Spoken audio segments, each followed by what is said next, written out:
សួស្តីទាំងអស់គ្នាត្រឡប់មកវិញទៀតហើយថ្ងៃនេះខ្ញុំមាន AP brand របស់ Roy G តែម្ដងមកចែករំលែកឲ្យបងប្អូនបានស្គាល់គឺជា board មួយប្រើនៅក្នុងជញ្ជាំងបងប្អូនកំពុងតែប្រើប្រាស់តាមជញ្ជាំងដែលមាន lane ដោតនោះណាបាទឥឡូវអាចមកធ្វើការផ្លាស់ប្ដូរជាមួយនឹង brand របស់ Roy G AP មាន Wi-Fi ហើយមាន lane ស្រាប់តែម្ដងគ្រាន់តែធ្វើការផ្លាស់ប្ដូរភ្លាមប្រើបានភ្លាមងាយស្រួលមែនតើហើយការប្រើប្រាស់ខ្លាំងហើយល្អធន់ប្រើបានយូរទៀតហើយខ្ញុំនឹងអានបុកប្រភេទមួយនេះឲ្យបងប្អូនបានស្គាល់បាទវាមាន model RG RAP 1200F បាទចំណាំគឺងាយស្រួលក្នុងការប្រើប្រាស់ហើយការប្រើប្រាស់អ៊ីនធឺណិត Wi-Fi ហ្នឹង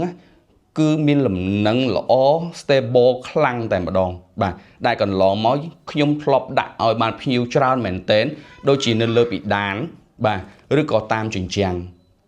ហើយនៅក្នុងនេះ brand មួយនេះក៏មាន switch PoE ដែរបាទ switch PoE គឺពណ៌មកជាមួយនឹងភ្លើងតាមរយៈខ្សែ network តែម្ដងបាទងាយស្រួលប្រើប្រាស់បាទអរគុណទស្សនាជាមួយខ្ញុំនៅក្នុងវីដេអូ unboxing ទាំងអស់គ្នា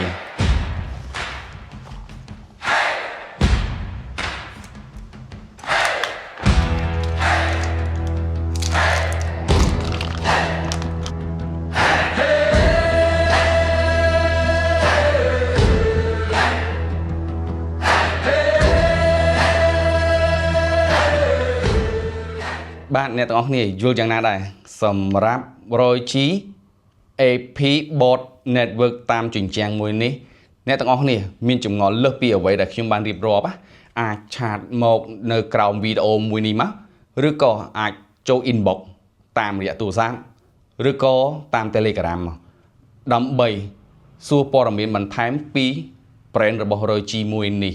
បាទអរគុណច្រើនទាំងអស់គ្នាបានតាមដានទស្សនាវីដេអូនេះតាំងពីដើមរហូតដល់ចប់ហើយកុំភ្លេចជួយ follow page មួយនេះមក